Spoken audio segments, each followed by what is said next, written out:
Well, joining us for the entertainment panel, as always, is Abby St. John. Abby, a few things to talk about. We all know that big summer trailers are finally starting to be the big trend, of course, as we are into that summer movie season, getting us hyped and ready for the upcoming fall and into next year as well. One of the trailers that released not too long ago was finally another real good long look was the Ghostbusters Afterlife, which we finally get a good glimpse of what Jason Reitman is going to bring to this third movie. So what can you tell us about and just kind of break us down from what that trailer had? Yeah, so start off, great special effects, great CGI on the different monsters and the different ghosts that they're, eventually going to have to catch throughout the movie. Great actors, Paul Rudd, McKenna Grace, and Finn Wolfhard are taking the lead in this film. Great actors from different movies. I think they will do a fantastic job at this. And, it really shows that this movie is a continuation. We got the all-female cast remake several years ago.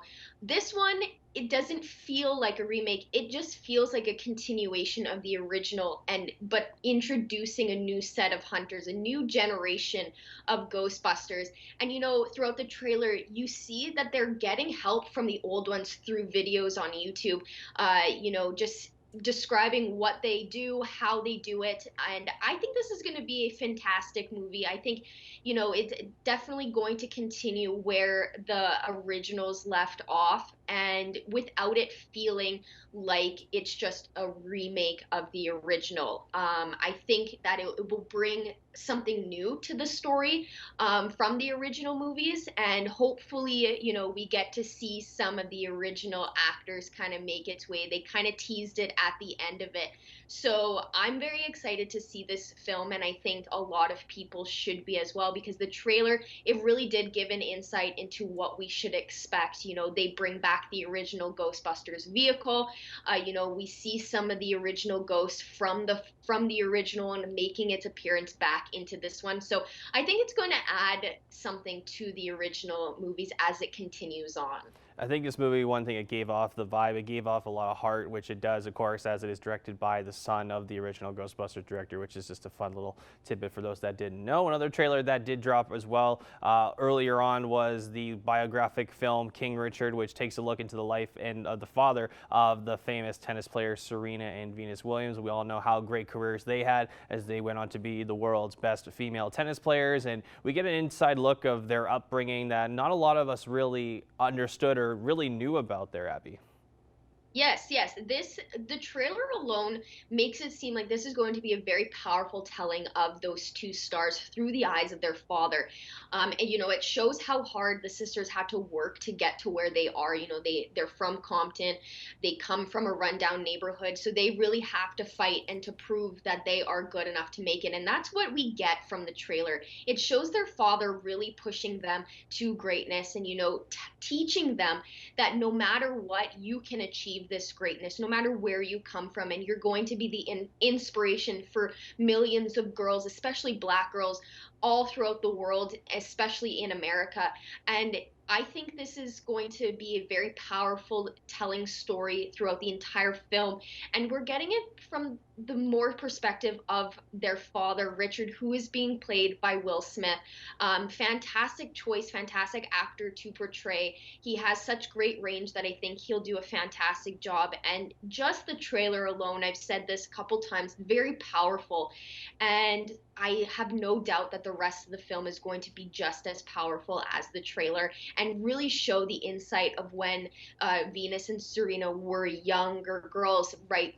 From the start of when they got into tennis and throughout their youth, climbing those ladders of success, which they are to this day. So I'm very excited for this film. I think it's going to be a fantastic telling of such two powerful stars in the world of tennis. And the actresses who play the younger versions of the Williams sisters already look really powerful as well and look just really great. And then, of course, like you said, they came from Compton. It's great. It's a great kind of feel-good story for this. And one of the last things, Abby, a little bit more of a, I guess, more of a touchy-ish subject from Marvel and Disney's perspective, as, of course, we all know Black Widow came out on Disney Plus along with theaters, but Scarlett Johansson is getting is not happy with Disney, and, of course, hence there is a little bit of a legal battle between Disney and Scarlett Johansson. So where are we at right now with those two?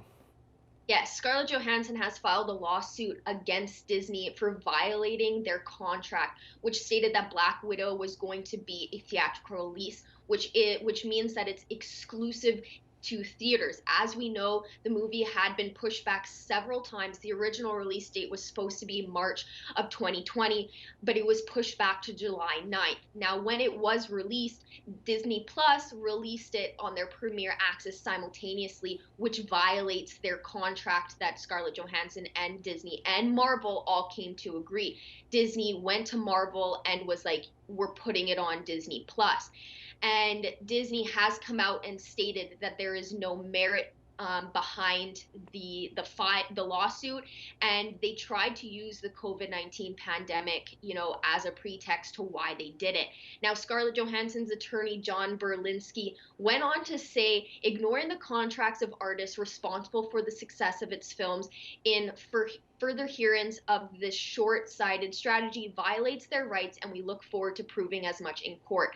Now, I didn't see when there was a court date scheduled, but when that starts coming out, we'll definitely see more, get more insight, more information as to where the lawsuit is going to go, if she's going to win, and what Disney is really going to do going forward. Now, as you all know, Scarlett Johansson has been with Marvel since 2010 with Iron Man 2, and continued on throughout Captain America, Avengers, and then her own movie on July 9th. So it's kind of looking as to she does have legal ground because they violated that contract by releasing it onto Disney Plus simultaneously when it stated that it was a theatrical release exclusive to theaters. So I think she has grounds right now, what we see on the outside, but hopefully we get more on the inside when they actually do go to court and the process actually does continue.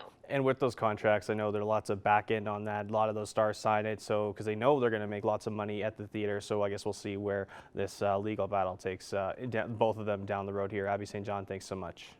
Thank you.